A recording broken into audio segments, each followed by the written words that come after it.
Since she was a child, all the kids in the yard had teased Paloma that she was a gypsy.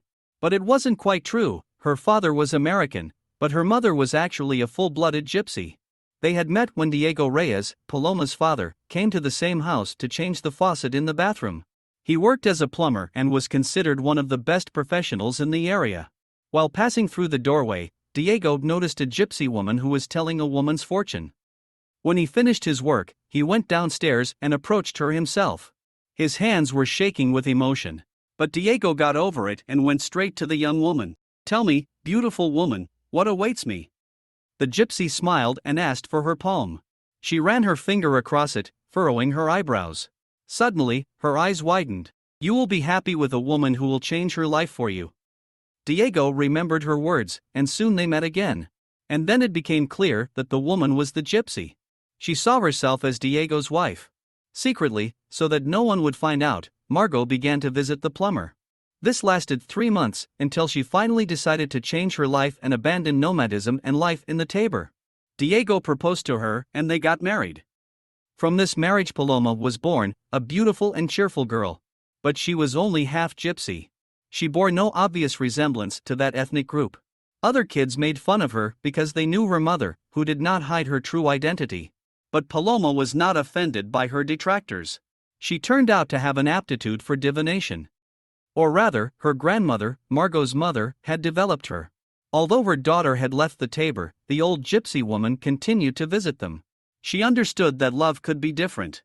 And if the heart responded to a stranger's proposal, she should not be ashamed of it.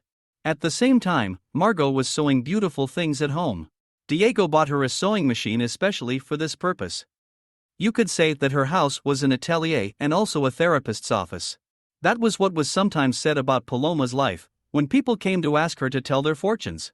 Paloma never refused anyone and always told only the truth. For this she was appreciated and always generously thanked. Meanwhile, Paloma combined her profession with her university studies. Strangely enough, some professors, when they found out that she was a fortune teller, sometimes asked her to guess. However, they did so confidentially, so that the university authorities would not find out. They did not want to make their interest in gypsy fortune-telling public. They could have been fired suddenly. And so, Paloma lived with her parents, who loved her so much. Lately, even people from all over the country came to her. People asked her for help, thinking that Paloma could solve all their problems. And she tried, even though she knew that divination was only a clue. From then on, everyone was on their own. But sometimes she was able to predict a tragedy, and then it was possible to save someone's life. Many people's lives passed through her, and without realizing it she became a psychologist. After her second year in college, Paloma decided to go live in a shelter. Her parents didn't kick her out, but she wanted to. "Well, why do you want to live in a small room?" did not understand his mother. "Yes, my daughter, at home everything is always ready, but there you have to take care of yourself," Diego supported his wife. "I want to learn to be independent," replied Paloma. "You're not going to be always, am I going to sit on your shoulders until you're old?" "You're right, of course, but," said his mother. "No buts, Mom, I'm moving out, period," Paloma interrupted her abruptly. So, Paloma started living in a small student residence.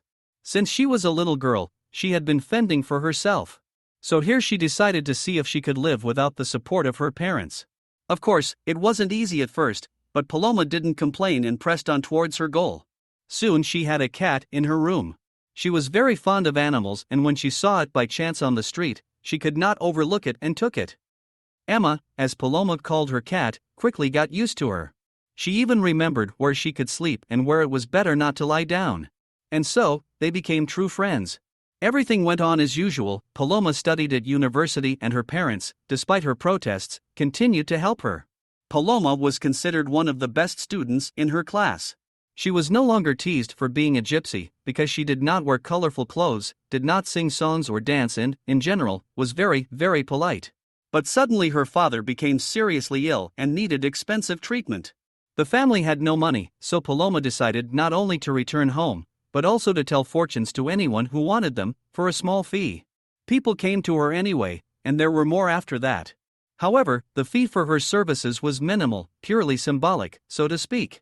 She did not want to give people the impression that she was only telling their fortunes for money. Once a great businessman approached her and asked her to tell him what the future held for him. Paloma looked intently at his palm and, without raising her eyes, said, "You will have trials, but you will overcome them with honor. You could tell me something more concrete." The businessman became nervous. "I can only add that you will have envious people who will want to take away your business. And don't take the deal, they will cheat you." The businessman looked at Paloma in surprise, but didn't dare ask any more questions. In fact, she herself let him know that their session was over. He left, and a couple of weeks later she heard a rumor that the businessman had indeed been on the verge of being the victim of a scam by his wife and her lover. They wanted to take away his business through a fraudulent deal. But he took the advice of a fortune teller and discovered their devious plan. So, he visited Paloma a couple of times and thanked her. But the girl did not accept his generous gifts. That was not the purpose of his divination. Paloma helped to avoid trouble, and that was the end of her mission. She continued to raise money for her father's treatment. Some of it was already coming in to keep him well. With the same zeal to help her beloved husband, Margot also tried. Now she sewed not only during the day, but also at night. She would accept any commission, no matter how small. In her situation, every penny was crucial. She used them to buy medicine for Diego while he was in the hospital. After all, she had nothing to gain from the management at her previous workplace. They hadn't even lifted a finger to take care of their subordinate. So, the daughter and mother rushed like two bees to save their father. They simply had no other choice. Diego himself, meanwhile, had asked that nothing be done to his detriment for his sake and that he not be given the last of his money. The doctors managed to stabilize his condition, but a costly operation was still necessary for a complete cure. That is why Margot and her daughter, despite all the difficulties, continued to raise money. Around the same time, Paloma met a boy. It happened in the park, where she was telling fortunes to a random passerby. He asked her to look at his palm to see if his wife was cheating on him. Geronimo, that was the boy's name, passed by and, as if without meaning to, touched her handbag, which fell off her shoulder and onto the sidewalk, scattering all her notebooks. "I'm sorry, I didn't mean to," apologized Geronimo, clasping his hands together. "It's all right, I'll take care of it," answered Paloma. "Shall I help you?" suggested Geronimo. Paloma nodded and put back all the notebooks that had fallen out of her purse. The man she had been second-guessing realized that a pleasant encounter was brewing and hurried away. Geronimo looked her straight in the eye and said, "It's the first time I've seen real beauty without makeup." "I don't wear makeup very often, only on special occasions," said Paloma just as calmly. "I can't help but suggest that you meet me. My name is Geronimo and I live near the seafront." "And I'm Paloma, pleased to meet you," the girl replied reservedly, without expressing any joyful emotion. After all, his father's illness came first. He was an acquaintance who gave her no reason to rejoice. Geronimo had noticed his sad expression and asked him carefully, "Having problems?" "Yes, my father is seriously ill and my mother and I are trying to earn money to pay for his treatment, but it is still not enough." "I'm sorry, I didn't know. I probably shouldn't have messed with you," said Geronimo insecurely. "What do you mean?" asked Paloma with a frown. "The thing is, I did it on purpose so you could drop your purse," the boy admitted. "I just liked the way you guessed and decided to come up and meet you. But I couldn't think of anything better to do with the purse trick." "I see, that's how you meet girls." "No, it's my first time, and I'm ashamed of what I've done," said Geronimo as if he had really committed a crime. Paloma found it strange that the boy felt guilty the first day he had met her. She had the impression that Geronimo had a hard time dealing with girls. If it had been him, another boy would have been much braver. With a wave of her hand, Paloma replied calmly, "Come on, it's okay, he didn't break my bag and you helped me pack the notebooks." "I'm surprised, of course, but I'm glad I met you," Geronimo muttered, shrugging his shoulders. After a while, Paloma decided to take the first step and they started dating.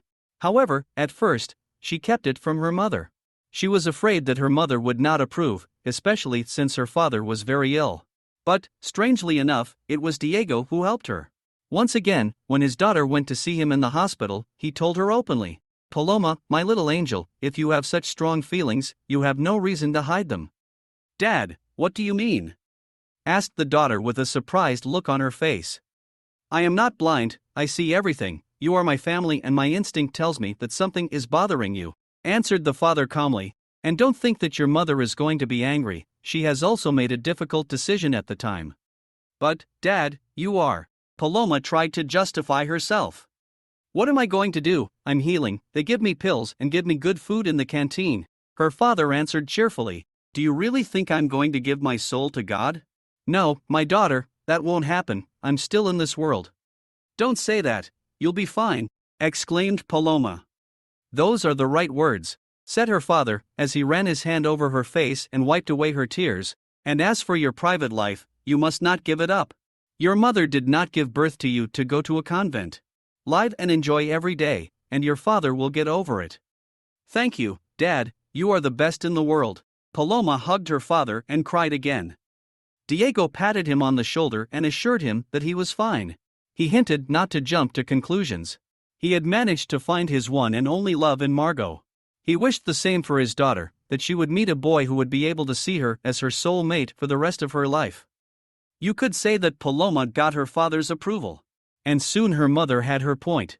She only warned her daughter to be careful about physical intimacy. And she reminded her what kids were like these days, who only thought about bed. Margot was right, and her warnings were only for her own daughter's safety and health. Paloma understood everything. Upon meeting Geronimo, Paloma learned that he now lived with his mother, Josefina, and stepfather, Carlos. The boy's own father, Manuel, died 10 years ago in a car accident. He was one of the big businessmen in town. But there were always competitors and jealous people around. So, they staged the accident, although it could not be proved. It seems that at that time nobody wanted to get involved with criminals, so they left everything as it was. It was ruled that the accident was due to a failure of the braking system. Geronimo's mother and father, when Manuel was still alive, were unable to have a baby for a long time. They went to almost every clinic and hospital in the region, hoping for a miracle. But there was no miracle, and their desire to be happy parents faded with each passing day. It wasn't until they were about 40 years old, when it seemed that all their hopes had faded and the waiting period was over, that Josefina became pregnant. Manuel was overjoyed to learn of this magical event. He didn't even think about the fact that by the time their baby grew up, they would be old retired people. That didn't matter to him at the time. The businessman gave himself completely to taking care of his wife. He literally carried her in his arms. Josefina, for her part, was getting fatter and fatter every month. Finally, in due time, she gave birth to a baby boy. They named him Geronimo, after his late military grandfather.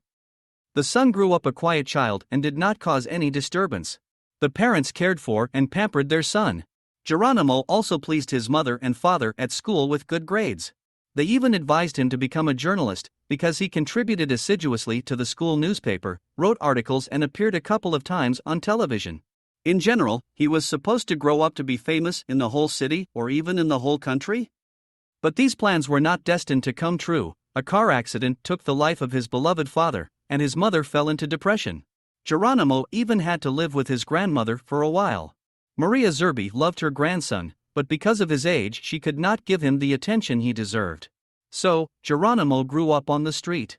Soon his mother came out of her depression and found solace in the form of a new husband. Or rather, she did not remarry, but brought another man home. So, Geronimo had a stepfather, who from the first days began to pick on him. Carlos considered the 20-year-old a waste of his money and called him a nobody. Naturally, it hurt Geronimo to hear those words, but he put up with it, knowing he had nowhere else to go. He had no problems at the school he attended, it was easy to study and the teachers were very supportive. Perhaps Geronimo would have succeeded in the future if he had been a little more independent.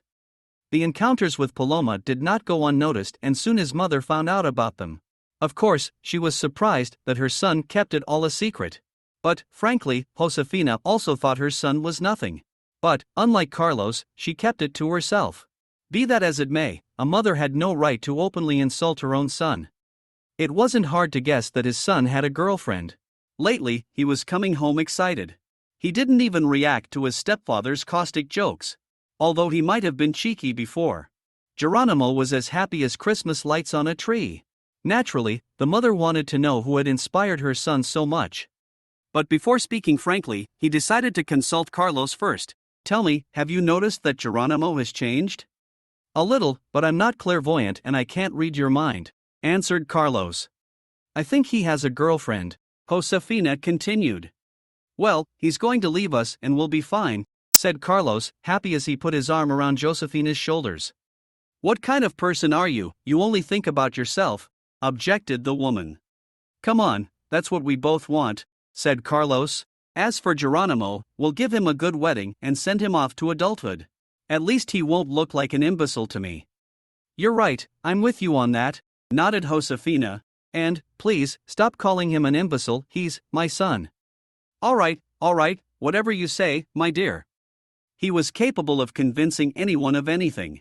I guess that's why Josefina chose Carlos. She liked persistent men.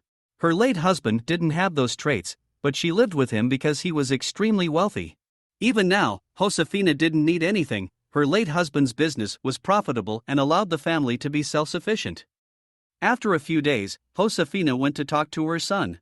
She prepared a delicious dinner, even Carlos approved of it, and in the evening, when her son came home, she questioned him. Well, Geronimo, why don't you say something? I see you have someone. His mother murmured softly and tenderly. I didn't want to tell you yet, but I guess I have to, Geronimo replied, pushing the plate of fancy pizza away from. The thing is, I'm in a relationship with a very pretty girl. A good start, go on, said his mother, nodding her head. Her name is Paloma and she goes to college, said Geronimo, as if embarrassed. Great, so you have an educated girl, interjected the stepfather. That's right, and Geronimo only studies at school, shook his mother's head. But that's all right, as long as he's handsome, and that's all that matters. Right, son? Yes, Mom, really, Geronimo answered with his head down. Don't be silly, it's not that you have to write the books with her, said his stepfather. Your mother and I are not scientists either, but we coexist somehow. Carlito, what are you comparing? We are 60 years old, we don't have time for witty chats, said Mom cheerfully, greeting my stepfather. All right, Mom, I'm going to get some rest, Geronimo murmured languidly. Of course, son, go, said his mother as she stroked his head. When are you going to introduce us to Paloma? Soon, Mom, soon, Geronimo answered and went to his bedroom. He didn't seem to like that interrogation. But he didn't turn it down, knowing that his mother and stepfather wouldn't let it go anyway. The easiest thing to do was to answer their questions superficially and then go about his business in peace. At the same time, Geronimo sensed something of a trap in this interrogation. He suddenly had the idea that his parents were waiting to throw him out of his own house. A day later, when he met Paloma again, he told her about the interrogation. The girl took his palm and ran her index finger over it several times. I see you're up to something, he said, but I don't know what you're up to. You know how to read predictions, can you tell me what the future holds for me? Asked Geronimo. No, I can't, she replied. I won't tell the man I'm in a relationship with and possibly going to spend my life with. It is better that you and I find out for ourselves, but one step at a time. Well, then there's no need to guess, Geronimo agreed with her. What about meeting my parents? Let's do it on Saturday, I have nothing important to do, said Paloma. Perfect, said Geronimo cheerfully. That day they were walking in the park and enjoying nature. Paloma didn't guess her boyfriend for nothing. She sensed something. Maybe she knew some part of Geronimo's future, but she hoped she could avoid negative consequences. On the other hand, she could not foresee everything, so she did not jump to conclusions, as her father had taught her. The meeting with his parents was to make things clear. During dinner, Paloma informed her mother. Margot looked at her daughter and asked her carefully, "Are you still worried about something?" "Mom, I'm happy to meet Geronimo's parents, but at the same time I don't know what to expect from them," Paloma answered with a thoughtful expression. "I don't know what to tell you, but you have to decide for yourself what is more important to you," said Margot in all seriousness. "I'll see them on Saturday, and whatever happens," he said and went on with his dinner. That night they did not talk about Geronimo's parents. Margot understood that her daughter was just worried sick. And if they gave her any more reason to doubt her, she would decide to break up with Geronimo altogether. No, that was something her mother could not allow. It was not her principle to interfere in her daughter's private life. Especially since Diego had also insisted on giving Paloma a free hand. When Saturday arrived, Paloma put on her prettiest dress and did her makeup. She wanted to make a good impression on Geronimo's parents. At lunchtime, the boy picked her up in a cab and they headed home. On the way home, Geronimo made a joke and looked like he was worried and trying to cheer up. Suddenly, Paloma felt a pain in her heart and even shuddered. Geronimo got scared and asked if she was okay. Paloma told him that nothing was wrong. It was a lie, because the sharp pain in the chest area was due to anxiety. But Paloma didn't tell her boyfriend. She didn't want to put him in a bad mood. After all, they were going to meet his parents, and the first impression was always the most important. After half an hour, the cab stopped in front of a two-story house. Paloma looked at the building and was surprised. It turned out that Geronimo lived in good conditions. But he had never flaunted it, as other boys sometimes did in front of their girlfriends. On the contrary, Geronimo behaved as modestly as possible. And in general, if he had to be judged that way, his family did not consider themselves rich. They only had a little more money than the average citizen. Upon entering the house, Paloma could immediately smell the fish cake. Apparently, Geronimo's parents had prepared for this encounter. A noise was heard and immediately the owners appeared in front of her. "Hello, good to see you, come in," Geronimo's mother greeted the boys. Taking his companion by the hand, Geronimo led her into the kitchen. There was a huge oak table in the center and wicker chairs around it. Paloma pointed to this fact as good taste and a love of elegant design. After all, in her own apartment everything was simple, modest furniture, a small kitchen and cramped rooms. Here, in Geronimo's home, the spirit of classicism was evident. From the first moment he met Paloma, Geronimo's parents were impressed. They sat her and their son together at the table and treated them to everything they had prepared so far. But a dramatic change in mood, especially Josephine's, came after it was revealed who Paloma's mother and father were. She, of course, gave their names and did not even hide what they were doing. As much as possible, Josefina restrained herself from saying unnecessary words to Paloma. Her stepfather was the only one who pretended not to understand.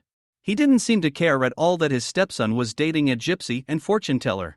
Only a very lazy man could not know why Paloma was famous. And Josefina merely remembered how her best friend had come to her for help. After dinner his mother took her son aside and whispered softly to him, "You have brought a fortune-teller into our home, son. What's wrong with her, isn't she human?"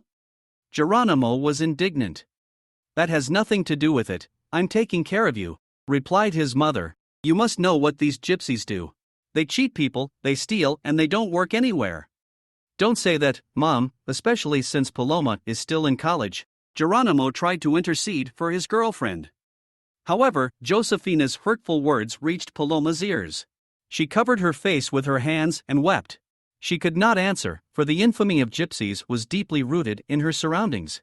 Everyone thought they were thieves because they had been involved in unpleasant incidents. But Paloma was not like that. She did not cheat or steal anything, on the contrary, she helped people wholeheartedly. But how to explain that to Geronimo's parents? Josefina looked at the poor girl sternly. There was hatred in her eyes.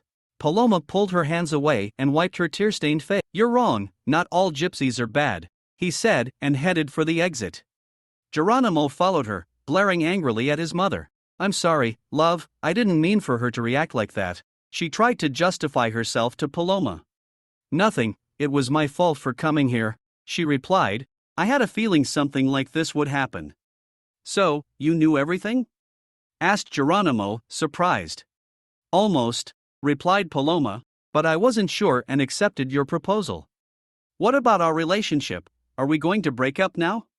Geronimo asked, almost in tears. "It's up to you," she said calmly, giving him a kiss on the cheek. "Now I have to go, if you want, call me." Leaving Geronimo completely bewildered, Paloma returned home. All she told her mother was that everything had gone well. But Margot didn't believe it, because she herself could read people's destinies. The next day she went to see her husband in the hospital. She didn't take her daughter because she wanted to talk to Diego alone. When he saw his wife, he got out of bed and said, "My heart rejoices and the sickness subsides when you come." "God willing," replied Margot, kissing her husband. "The doctors say you need to rest." "If it were up to them, they would have me locked up," joked Diego. "By the way, how did it go with the boy's parents?" Margot lowered her head and replied in a sad voice, "I wouldn't say it was perfect." "And why do you think that?" asked Diego. "Did Paloma tell you in person?" "No, she came and when I asked her about the meeting, She told me everything was fine and immediately went to her room, Margot said firmly. Strange, of course, maybe he didn't like something, said Diego thoughtfully. I don't know, but I won't ask her. Meanwhile, Geronimo, once he calmed down and regained consciousness, told his parents that he would continue dating Paloma. Not only that, he even hinted at marriage. Whether you like it or not, I will marry Paloma, shouted Geronimo. Son, come to your senses, she's not the right woman for you. His mother tried to dissuade him. Why don't you say anything, at least tell me I'm right. He turned to Geronimo's stepfather who, with his usual crooked smile, replied, let him get married, he's a big boy. Have you gone mad? Geronimo's mother shouted at him. Who cares, she has to become independent, said the stepfather and went out. Josefina spent half an hour alone with her son and tried to convince him that Paloma was not the best option. But it was as if Geronimo had not heard his mother. He kept repeating that he would not give her up. And if that was what they wanted, he was willing to leave home. Honestly, Josefina did not expect it. Son, wait, don't be so hard. She tried to change the subject. Let's do it like this, you keep dating Paloma, and don't rush into marriage. Okay, Mom, but don't get in the way, said Geronimo. I still have to apologize to her, not just for me, but for you. My stepfather doesn't count, he doesn't care if I get married or if I'm single. At that moment Carlos entered the house and upon hearing what was being said about him, asked sarcastically, What, are you waiting for my opinion? No, it's already solved without you, answered Josefina. At that moment Geronimo thought he had achieved his goal. His mother had agreed to stay out of his private life. That gave him the opportunity to continue the relationship with Paloma. He just had to find the right words to ask her forgiveness. He spent all day preparing his speech, even rehearsing it in front of the mirror. Josefina saw her son's efforts and did nothing but encourage him. It was hard to know if she did it out of the goodness of her heart or just to play with his head. In any case, so far it was not clear why Geronimo's mother had agreed so quickly. After all, she had not long ago been so resentful of Paloma's origins. And she was not ashamed to throw dirt on her. There was something odd about that gesture of goodwill, as if it reeked of falsehood. But Geronimo didn't see it, and confirmed his nickname imbecile. It seemed that his stepfather had spoken of him that way for a reason. The boy really didn't see the obvious things. With difficulty, she managed to apologize to Paloma. The girl replied that she was not angry with her mother, especially since any parent in the same situation would have done the same. They began to see each other again, as if that unpleasant encounter had never happened. Everything was going to be fine when Geronimo proposed to her. He was preparing everything so that his parents would not dissuade him again. He had to argue it well. Meanwhile, Josefina secretly hoped that her son would take a walk with the fortune teller and leave her soon. She thought that Geronimo had just felt the attention of a woman and that was why he was running after Paloma. All his thoughts were on trading his son for a more worthy option. A friend who used to go to a fortune teller had a daughter. True, she was 5 years older than Geronimo, but that, in Josefina's opinion, was not a significant barrier. She seemed to have the perfect plan. But his son had anticipated events and shortly before his friend's daughter showed up unexpectedly, he told his parents that he had decided everything with Paloma and that she had said yes. He had had a conversation with her on the subject, but she had not given him a definite answer. He had to improvise so that Paloma would have no choice. He even deliberately told her that her parents were already aware of it as well. Paloma, too, so as not to embarrass anyone, offered to announce it officially someday. The situation had become very tense. Josefina did not expect her son to spoil her plans. She decided she had to get rid of the hated fortune teller. The role of the gypsy's future mother-in-law did not appeal to her. Remembering that Carlos still had some contacts in the police, she forced him to go to them and accuse Paloma. But in such a way that the girl would go to jail. In the meantime, he would have time to put his plan into practice. Geronimo's stepfather contacted one of the investigators through his contacts.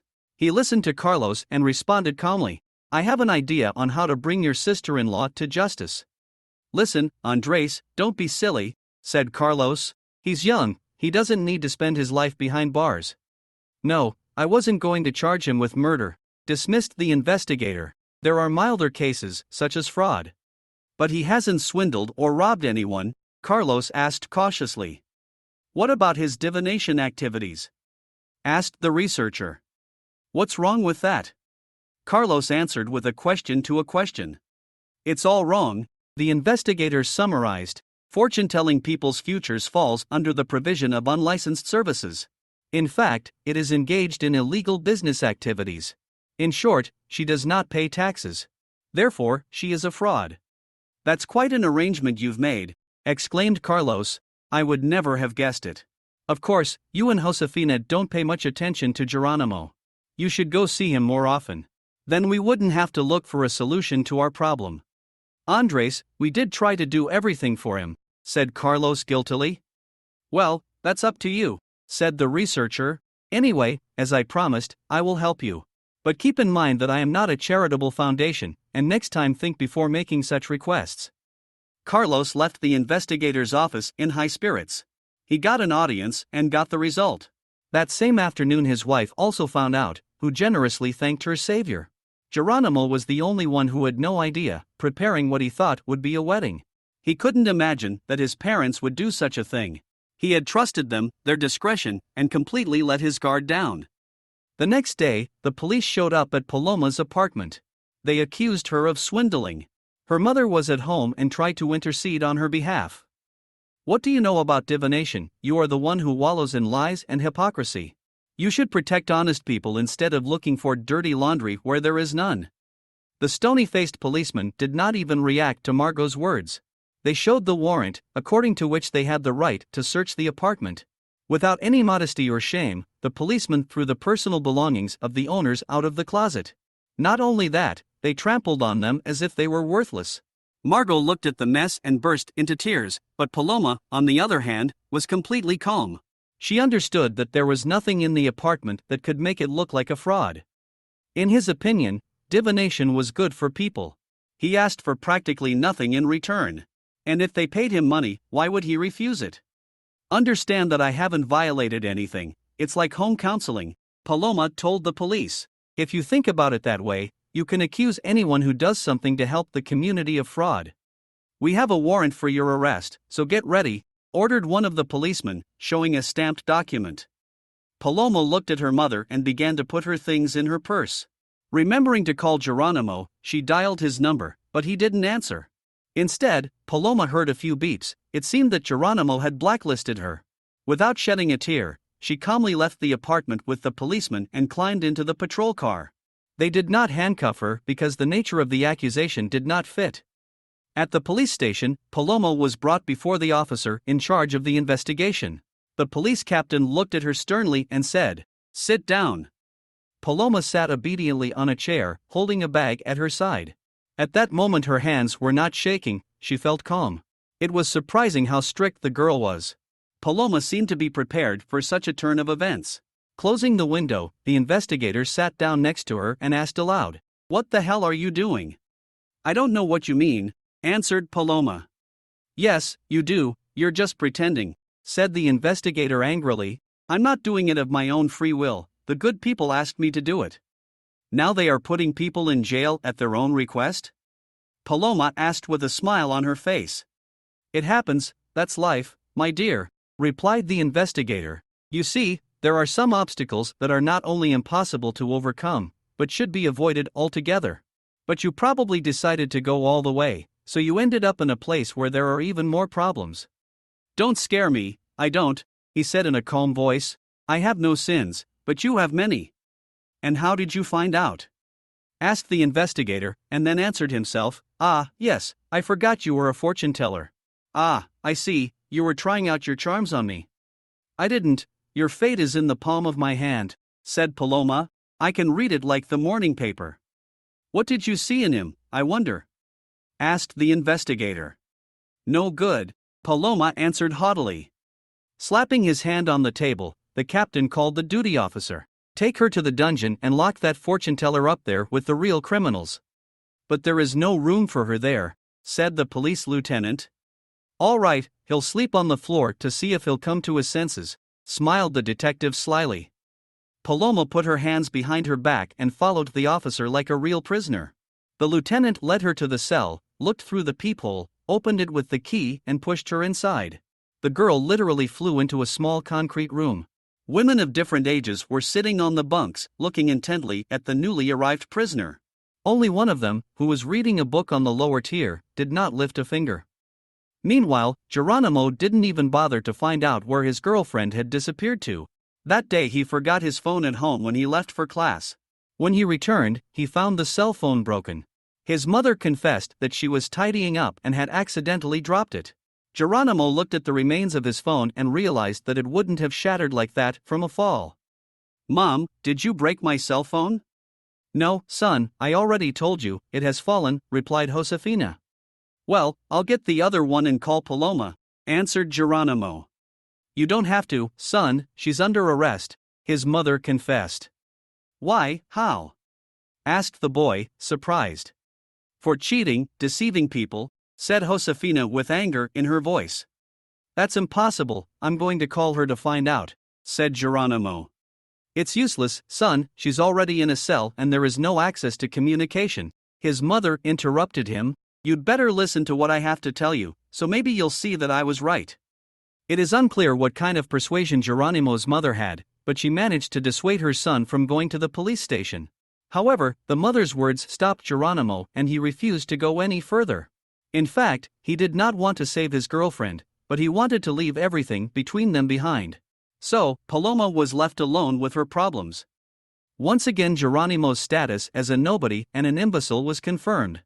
He was afraid of responsibility, although he could have easily gone to Paloma's parents to find out. But he didn't, believing his mother and her whining about discretion. As she herself had told him at the time, it was all for the best. It seemed that Paloma's arrest had cleansed Geronimo's soul and he was now free to continue his relationship with other girls. In the cell where Paloma ended up, the other detainees began to make fun of her. They assumed she was a gypsy. Although she was not of pure blood, that did not change anything. Some of her cellmates even began to harass her, suggesting obscene things to her. Paloma defended herself against them as best she could, but then she couldn't stand it and turned to the woman reading the book. "I know you're taking care of everyone here, but you don't have much time left." Putting the book aside, the woman stood up, grabbed Paloma by the neck and growled menacingly at her. "You wish me dead, you know what I'm going to do to you now." The threats were real and Paloma knew that one more hard push and she wouldn't be able to breathe. "No, I don't know, I just saw the palm of your hand and I read it all," Paloma answered in a hoarse voice. "She was looking at me too," laughed the woman. "Well, now you're really dead." At that moment Paloma said something that this beast did not expect. "You will soon be out, the lawyer has found proof of your innocence. You can't be lying to stay alive." The woman became even more furious. "I'm telling the truth, do you want to see something else?" said the frightened girl, calming down a bit and fixing the hair on her head. "All right, but be careful, if you lie you won't get out of here alive," she replied. "My name is Simona, if you need me." "Paloma, nice to meet you." In the course of a quieter conversation, Paloma told Simona that her lawyer had found some interesting facts about her case. They suggested that she was not guilty and that she had been imprisoned because of someone else's ill will. Paloma smiled and said, "Just like you, but worse, ha ha ha." "I don't understand, what does it mean?" asked Paloma, surprised. "It was a trick," Simona replied. "You were set up." "No, but who would want to?" said Paloma thoughtfully. "You'll know when you get out of here. And I advise you not to be so gullible." "Thank you for your advice," Paloma thanked him. The next day, the lawyer showed up at Simona's house. He was allowed to see the prisoner. There he laid out all the facts he had gathered. In the end, after a couple of days, Simona was released, as there was no crime. Soon after, word of Simona's phenomenal skills spread throughout the prison. Almost all the inmates went through her and received answers to their questions. Prison officials were not left out either. They, too, were interested in Paloma's abilities. Despite considering her a prisoner, they came to see her. However, these facts were carefully concealed so that they would not reach the ears of the director of the detention center. What no one took into account was that Roberto Arnoldi had everyone in his sights. He knew that Paloma was guessing, but for the moment he did not intervene. Only a week later, for some reason of his own, he summoned her to his office. The guards showed the girl in, but remained concerned for a long time, trying to understand why the warden suddenly needed the gypsy. As it seemed to them, they had carefully concealed the facts of Paloma's visit to the cell. But Roberto Arnoldi was hard to fool, he was the all-seeing eye in this institution. At one time he had reached the rank of colonel and, by pure chance, became head of the detention center. He had no desire for a career, he simply served well and his superiors rewarded him with the new position. At first, Roberto was getting used to his new job, getting used to his surroundings, studying the contingent. He needed to understand who he would be dealing with in the future. Once he had gained experience, he had no trouble identifying the prisoners who had arrived at the prison and was able to establish a relationship with them without any problems, provided, of course, that they were willing to talk to him. Most of the time this was the case, with a few unpleasant incidents. However, also with these people Roberto learned to deal successfully with a minimum of effort and expense. He looked at Paloma, pointed to a chair and said, "You can sit down, you won't be tortured here." "Thank you," said Paloma gratefully, "and I knew that no one would hurt me." "Even so, you see through all the people?" asked the head of the isolation ward in surprise. "Well, almost. There are some people who don't want to open up," Paloma replied. "They let me know mentally." Interesting, we should check it out," rubbed his hands Roberto Arnoldi. "I wanted to ask you some questions about my destiny." "Are you sure you want to?" asked Paloma. "Yes, I have nothing to hide, I am an honest policeman," he replied, "and if I have something to fear, I should know about it." Paloma rested her hands on her knees and closed her eyes for a moment. Roberto also closed his eyelids. It felt as if they had to do it together. "Don't repeat after me," said Paloma without opening her eyes. "She sees everything," laughed the head of the isolation warder. "It's okay, I won't close my eyes." The rest was like a kind of seance. Except that the girl did not utter any speech from beyond the grave. She sat motionless in a chair and listened intently to the sounds around her. Perhaps it was her way of trying to detect energy fluctuations. Meanwhile, Roberto Arnoldi continued to observe her.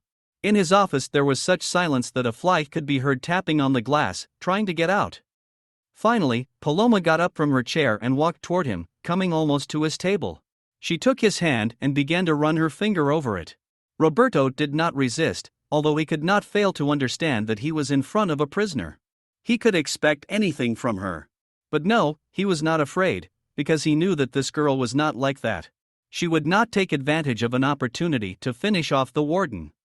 Paloma looked at his palm and then into Roberto's eyes, and only then did she lay the bitter truth on the table. It turned out that the warden had been divorced for a year. His wife had gone off to see her lover and left him alone with his sick daughter. He had been diagnosed with several health problems and needed an urgent operation. Roberto had the money, but he was worried that the doctors would not be able to cope.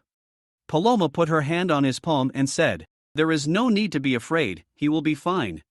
"She is my only soulmate, my family, and I cannot afford to risk her health," answered Roberto, as he himself cried. Paloma ran her hand through his hair and tried to reassure him. "I can see that the operation will be a success, we just need to decide as soon as possible." "Are you sure?" almost shouting, the man asked. "Yes, my intuition has never failed me," replied Paloma. "You're just unhappy with his wife and don't trust anyone. Forget about her, he left her for a rich man, exchanging your love for money." "I've been worried about this for a long time," said the head of the isolation ward. "I was hurt and offended that after 10 years of marriage she decided to cheat on me. And oddly enough, my best friend told me about it." "Again, you have to forget it," Paloma continued. "Your marriage already belongs to the past, it was destined to fail. You did not see the obvious facts and, when you did, you could not change them." "You're right," said Roberto as he continued crying, "but that doesn't make me feel any better. I have to be absolutely sure that nothing is going to happen to Catalina. Can you guarantee me that the operation will be a success?" "Yes, you can be sure," answered Paloma calmly. "Can I go now?" "Of course, I will prepare a private cell for you so that you will not be disturbed," replied the head of the isolation room and pressed a button to call the escort. Paloma spent the rest of the day and all night in a separate, spacious cell. They even brought her a hearty lunch and dinner, but she could not eat it all. Fortune-telling for the head of the detention center cost her a lot. The girl let all the bitterness and pain that Roberto felt go through her. It was as if she was the one who had divorced that woman and her daughter was being cared for in the hospital. Heavy thoughts led her to remember all the things that had happened to her recently. Of the good things that had happened to her, she could mention her university studies. But that, too, was now in question, because she could have been expelled for a crime she had not committed. But no one could be proven to anyone that there had been no fraud. And all the accusations were nothing more than a clever setup by a separate group of people. In the morning the cell door opened and Paloma saw her mother on the threshold. It is impossible to say how long they hugged and cried. A few minutes later the director of the detention center also appeared. "Paloma, I have found a lawyer who will take care of your case," he said cheerfully, "and as of today you will be under house arrest." "God bless you," Paloma's mother sobbed and continued crying. "I have managed to solve your problem thanks to certain contacts," continued Roberto. "By the way, yesterday I called the hospital and gave the go-ahead for the operation." "How did it go?" asked Paloma. "It went as well as you said," he said cheerfully, "and I also believe that your house arrest will also soon be a thing of the past." "Thank you, I knew it would turn out well," Paloma thanked him. "I have to thank you for saving my daughter." Roberto took her by the hand and led Paloma out of the cell. The warden sent a very, very good lawyer. He promised he would find a way to drop the charges against her. Paloma had no doubt that the truth would prevail. The only thing that hurt her was that Geronimo had never called her or tried to get her out of her confinement. It seemed she had been very wrong about him. The lawyer had been digging in the dirt, gathering information about the case. He soon found out who Geronimo's parents were. He did not know them personally, but after a while, using his contacts, he found out that they had sent Paloma to jail. It turned out that they had simply slandered her, but the lawyer did not yet know for what purpose. He passed the information on to the head of the detention center because they had been friends since childhood. Roberto Arnoldi studied carefully what the lawyer had managed to find out and decided to get all the information from the investigator who had handled Paloma's case. Police Captain Marcelli was surprised when the chief of police unexpectedly summoned him for an interview not in his office, but in a cafe. When he arrived, he also saw the head of the detention center where he had sent Paloma. "Sit down," Roberto ordered him. Captain Marcelli sat obediently on the edge of the chair and spoke pitifully. "I knew this would be the end." "Thank goodness you finally realized the mistake you made," continued Roberto. "Now tell me what really happened." The investigator blurted out how he was convinced to put Paloma behind bars. He did not hide anything, because he knew there was no reason to do so. Captain Marcelli turned out to be a slippery and weak-willed man. He gave up his partners at the first danger.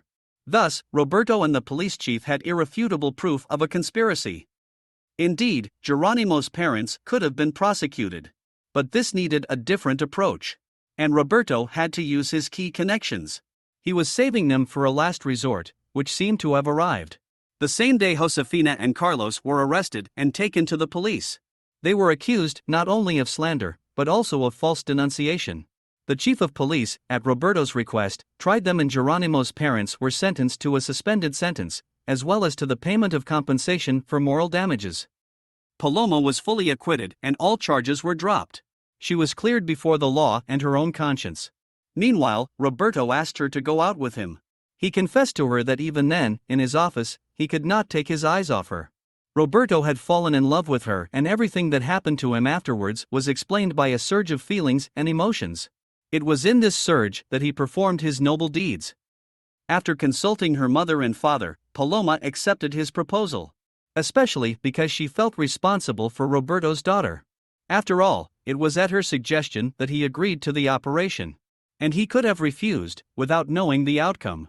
It could be said that he risked the child's health by believing a fortune teller. But Paloma did not let him down and the operation was indeed a success.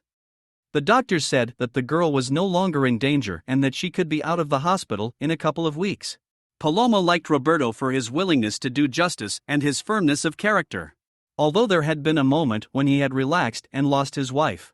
On the other hand, if it had happened later, it would have been much more painful.